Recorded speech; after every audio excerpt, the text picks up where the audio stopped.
se retrouve pour une nouvelle vidéo. On est le mardi 1er mai, non le lundi 1er mai, pardon. Donc aujourd'hui, on parlera du Bitcoin évidemment. Il n'y a pas eu énormément d'actions du coup ce week-end, donc je vous ai pas refait de vidéo, hein. Je vous ai dit que je ferais des vidéos que s'il y avait pas beaucoup d'actions, que s'il y avait beaucoup d'actions.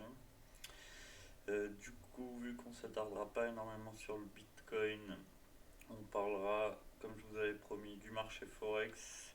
Je vous expliquerai ma stratégie d'investissement sur le Forex. On parlera aussi outils d'analyse. Je pense que ça peut être intéressant de partager ça avec vous, les outils que j'utilise pour analyser les courbes. La dernière fois, on avait analysé une courbe vierge. Là, je vous montrerai un peu les outils que j'ai à ma disposition. On parlera de la clôture mensuelle qui est importante sur le Bitcoin. Et si on a le temps, on regardera un peu les altcoins. On parlera sur la structure des altcoins, est-ce qu'il y en a qui sont intéressants ou pas. Et est-ce qu'on va avoir une altcoin saison bientôt. Voilà pour le sommaire. On va commencer tout de suite avec le Bitcoin. Donc comme je vous l'ai dit, il n'y a pas eu énormément d'actions. La dernière vidéo que j'avais faite, c'était vendredi, et donc depuis, bon, on a eu une petite correction, mais rien de bien méchant. On est au 28 500 actuellement. Bon, bah voilà, il n'y a pas grand chose à dire. Donc, moi j'ai toujours mon trade qui attend sur les 0,618 de Fibonacci. Voilà, bah, va falloir voir ce que nous fait cette semaine. Elle est importante cette semaine, mine de rien. Parce que, comme on l'avait dit la semaine dernière, on est sur des niveaux charnières. Si on venait à casser les 0,618 vers le bas, ce serait une assez mauvaise nouvelle pour le Bitcoin. En tout cas pour le retour du bull run. Et par contre, je vous ai dit que moi je m'attendais quand même à ce qu'on vienne tester les 35 000 assez rapidement dans les semaines à venir. Donc on va voir si ça se fait cette semaine ou pas. Voilà, donc semaine charnière. Alors bon, ça peut encore range pendant un moment, mais on verra. Donc comme je dis, on a eu la clôture mensuelle qui s'est faite. C'est une clôture mensuelle intéressante. On aurait quand même tendance à se dire que c'est une clôture qui est assez bearish et qu'on s'attend à vue de nez comme ça, on s'attend quand même à voir ça. Donc, voilà, faites attention si vous prenez des longues, réfléchissez bien avant. Est-ce qu'il y a un short à prendre du coup J'en suis pas sûr. Effectivement, la structure est belle pour un short. Après, si comme je le pense, on est vraiment reparti sur un bull run, et ben on va plutôt aller chercher ces niveaux-là. Donc moi honnêtement là j'ai juste pas envie de trade en ce moment là, j'ai envie d'attendre de voir ce qui se passe. Je vais rester patient, je pense qu'il y aura, quoi qu'il arrive, qu'on monte, qu'on descende, il y aura des bonnes opportunités à prendre et là je pense qu'on n'est pas sur un niveau intéressant pour prendre des trades. Donc je vais être patient, je vais attendre de voir la résolution de ce range. En tout cas, ça peut faire un peu peur en mensuel, ce genre de structure comme ça, mais voilà, à voir ce qui se passe par la suite. Voilà. Ensuite, donc, je vais vous parler. Bon, Ethereum, je passe, hein, c'est pareil. C'est de voir Ethereum, ouais, Alors, Ethereum, il est encore plus. C'est encore une plus mauvaise structure au final, parce que non seulement il nous fait une mèche comme ça vers le haut, mais en plus de ça, il l'a fait vraiment pile sous le niveau des 0,618. Donc, ouais, c'est pas beau à voir honnêtement, hein. Alors, c'est vrai que c'est Bitcoin qui a tendance à driver le marché quand même en général, parce que moi je vois une courbe comme ça là. Honnêtement, sur Ethereum, il y aurait un bon short à prendre là. Pour les gens bearish, vous avez un moins 30% qui peut se faire. Alors, moi, étant donné que je suis en longue sur Ethereum et que c'est une grosse partie de mon portefeuille, c'est pas le scénario qui m'arrangerait le plus, hein. Mais franchement, quand on voit ça, c'est pas vraiment encourageant en mensuel en tout cas. Et, et il faut se dire que là aussi, il y a beaucoup de gens, je pense, qui se sont dit la même chose que moi, c'est-à-dire qu'ils se sont dit ça y est, c'est reparti, Bitcoin to the moon, machin, et ce serait pas étonnant que les marchés viennent faire une dernière chasse aux boules en venant faire une grosse correction vers le bas, quoi. Donc le retour aux 1200 $ est pas impossible, hein, sur Ethereum, ce qui serait vraiment dommage. Bon, alors moi je l'ai acheté à 1000.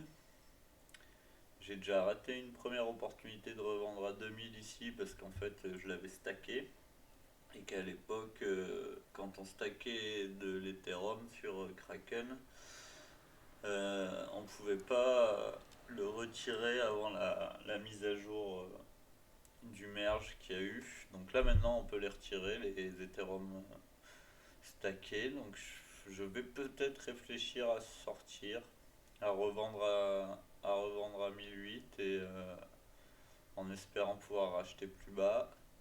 Je vais y réfléchir, je ne suis pas fixé encore. Mais j'avoue que je serais un peu déçu de rater une deuxième opportunité de faire un x2. Après, du coup, j'étais quand même parti moi sur du long terme, sur Ethereum. Donc à voir si je lâche mon trade ou pas. Voilà. Ensuite, je vais vous parler du Forex. Donc comme je vous l'avais dit, vu qu'il n'y a pas beaucoup d'actions sur les cryptos, on va pouvoir parler du Forex. Donc on va aller sur eToro. Donc eToro, c'est une plateforme un peu particulière, c'est-à-dire que c'est pas une plateforme que je recommanderais spécialement, et en même temps c'est une plateforme qui pour débuter est vraiment pas si mal, dans le sens où elle est très lisible, très facile à utiliser. Moi au début c'est avec ça que j'ai commencé, et au final ça m'a appris pas mal de choses, il y a quand même pas mal d'outils d'analyse et compagnie. Et bon, alors le problème c'est que les spreads sont très élevés, du coup ça réduit forcément vos performances, mais c'est pas une plateforme pour faire du trading, ça c'est sûr. Par contre, pour faire de l'investissement à long terme, franchement, pourquoi pas, hein, ils sont pas si mauvais que ça, mais pas trop pour la crypto non plus, vraiment plus pour les marchés financiers classiques. Mais disons que j'ai pas retrouvé depuis d'autres plateformes aussi faciles d'accès pour trader des actions ou des ETF ou des trucs comme ça.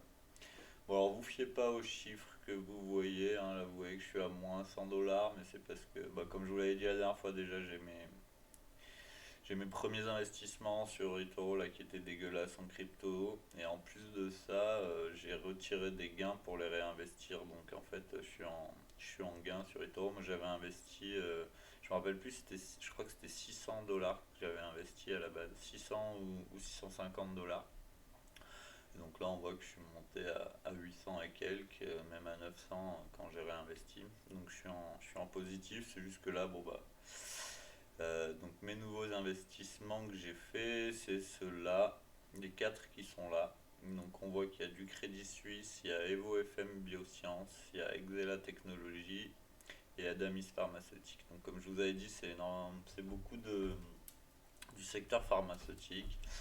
Et en fait, honnêtement, à part le Crédit Suisse où c'est une banque, tout ça c'est des entreprises où je me suis renseigné vite fait sur ce qu'elles faisaient, mais vraiment vite fait. Il y en a une notamment qui propose des outils de contraception, je crois que c'est EVFM Biosciences. Enfin, c'est pas ce qui m'intéresse le plus, le fondamental. Comme je vous avais dit, après, sur le marché Forex, quand j'achète, j'essaie quand même de me renseigner un peu sur le fondamental, mais vraiment histoire de voir si c'est pas un projet trop bancal, et sinon en fait ce qui me motive à investir dans ces actions là c'est vraiment les courbes, et je vais vous montrer pourquoi. Donc on va commencer par, ah oui, il y a IFRX aussi, donc ça c'était une que j'avais achetée il y a un peu plus longtemps déjà, et vous voyez que j'ai fait une très belle performance dessus. C'est sur celle-là que j'ai retiré d'ailleurs la moitié de mon investissement. Bah, allez, je vais commencer par celle-là. Et vous expliquer un peu mon raisonnement. Donc en fait, ce qu'il faut regarder, c'est la courbe, et là voilà. On voit que c'est une courbe très particulière, donc en fait, qu'est-ce qu'on peut déduire d'une courbe comme ça? C'est que c'est une entreprise qui a fait faillite en fait, hein, on va pas se mentir. Quand vous avez une action qui passe de 50 dollars à 3 dollars en une semaine ou deux, c'est une faillite. Et en fait, il s'est passé, je m'étais renseigné à l'époque, c'est qu'ils avaient sorti un médicament et en fait, il s'est trouvé qu'il avait des effets secondaires non désirés.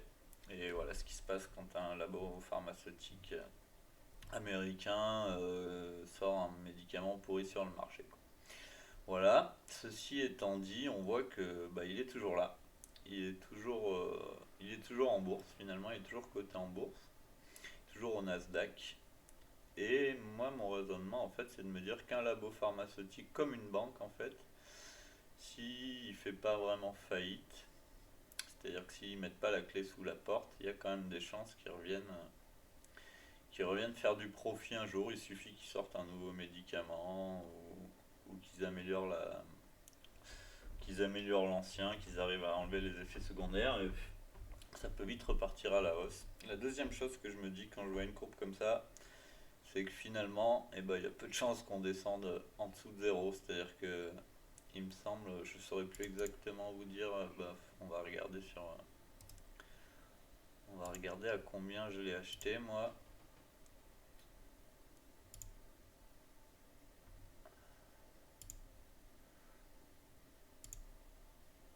On va se mettre en weekly si mon ordinateur veut bien arrêter de bugger. Voilà. Donc vous voyez, quand vous voyez une courbe comme ça, on voit que là l'action elle était descendue à 0,72. Donc pour un labo pharmaceutique, une action en dessous de 1 dollar, franchement, c'est donné. Et je me dis, voilà, je risque pas grand chose à acheter là, hein. À moins qu'il redescende à zéro et que le labo fasse vraiment faillite. Si vous achetez une action à moins de 1 dollar, alors je l'avais pas acheté à moins de 1 dollar, moi, hein. Il me semble que je l'avais acheté à moins de 2, voilà. Je l'ai acheté à 1,96$. Mais le raisonnement est le même, hein, imaginons que imaginons qu'elle remonte après, les performances seraient incroyables. Et donc on voit que déjà il y a eu une belle. Donc moi j'ai acheté là, hein. Alors je saurais plus vous dire exactement à quelle période. Ça devait être dans cette période de 2022, non il me semble que c'était en 2021 encore. Donc ça devait être par là. Non, pourtant. Bon, ça devait être en 2022 alors. Ah mais oui, on est en 2023. Ouah, je suis perdu. Oui, oui, donc j'ai acheté par là moi. Et on voit qu'il y a quelques semaines de ça, il nous a fait une très belle performance et j'ai réussi à. Moi, j'ai revendu en plus vraiment par ici. Donc, quand j'ai vu ça, j'ai revendu la moitié de ma position, en gros, un peu plus même. C'est ce qui a fait qui m'a permis de passer en positif sur eToro. Voilà. Donc, j'ai gardé quand même la moitié de ma position, hein. Parce que bon, là j'ai fait un profit de, je sais plus, c'était 200% ou 300%. J'étais déjà très content, j'ai hésité à tout retirer. Mais voilà, le but de ce genre d'investissement, c'est quand même du très long terme. Et on voit que si jamais on arrivait à remonter, on peut vite faire des. Imaginons qu'on remonte même au prix de base de quand il a été listé de quand il a été listé en bourse, ça fait déjà un 621 dollars, un 621%, juste pour revenir à 12 dollars. Donc, donc voilà, c'est le genre de courbe que je recherche moi quand j'investis, quand je vois ça, c'est vraiment des courbes. Honnêtement, vous me donnez une courbe comme ça, je me pose limite même pas la question de ce que j'achète en fait, j'ai envie d'acheter ça quoi. En me disant ça descendra pas plus bas quoi. Franchement, c'est con à dire, mais ça descendra jamais en dessous de zéro quoi. Donc alors après bien sûr, il faut se méfier parce que même si vous achetez à 1 dollar et que vous redescendez à 0, enfin à 0,1, vous faites moins 90%, hein, sur votre investissement quand même. Donc il y a quand même des risques. mais ça ira pas en dessous de zéro, quoi. Donc à partir du moment où ça range dans ces zones-là, si ça venait à rebondir, c'est assez facile de faire des gros profits très vite. Et donc on va passer sur les autres qui sont en négatif pour l'instant, mais qui sont dans c'est le même état d'esprit que j'ai eu quand j'ai acheté, quoi. Donc ça c'est un autre labo pharmaceutique. Donc on va regarder les stats, on voit que c'est exactement pareil. Enfin exactement pareil. Non, c'est pas une chute aussi vertigineuse, c'est plus sur le long terme. C'est-à-dire qu'ils ont mis un an à s'effondrer totalement. C'est Evofem Biosciences. Alors eux, je crois que c'est ceux qui font je suis pas sûr, mais je crois que c'est ceux qui font l'outil de contraception. C'est un gel contraceptif en fait, truc aux hormones, machin. Donc, je sais pas si c'est bien, si c'est pas bien, ça m'intéresse pas des masses. Moi, ce qui m'intéresse, c'est le graphique. Et donc, quand on regarde le graphique, on voit qu'on est vraiment. Alors là, c'est encore pire. On est à 0,079 $. Donc là, je pense que l'entreprise, elle est en faillite, hein, clairement. Et après, c'est pareil. Le résultat, le raisonnement est le même, c'est-à-dire que bah, on descendra pas plus bas. Et par contre, si on remonte, bah là, par contre, parce que là, moi, celui-là, du coup, je l'ai acheté à. Tatatam. Moi, je l'ai acheté à 0,01. Donc, imaginons qu'on remonte même à 1 $ et vous imaginez la performance que ça fait, quoi. Et imaginez qu'il remonte juste à 5 $ et ça fait du 14 000%, du 14 000% de profit, quoi. Ce serait incroyable. Donc je dis pas que ça va arriver, hein, mais ce que je me dis c'est que en prenant assez peu de risques finalement, j'ai mis 100 € dessus et, euh, et je prends assez peu de risques et si jamais il venait à y avoir une nouvelle positive dans l'entreprise ou qu'elle soit rachetée ou qu'ils arrivent à créer un médicament ou à trouver une recette ou quelque chose comme ça et que l'action s'envole, je ferai vraiment des bénéfices incroyables. Donc voilà, c'est ce que j'espère. Xela Technologies, je crois que c'est la même chose. Donc c'est pas une entreprise pharmaco, hein, c'est du technologique, mais il me semble que le principe est le même. Voilà.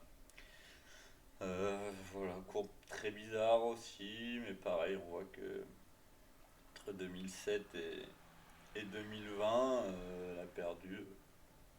Ah, en plus, c'était une entreprise là où l'action était quand même presque à 1 800 $ et actuellement elle est à 0,01 $. Donc bah, le raisonnement c'est exactement le même.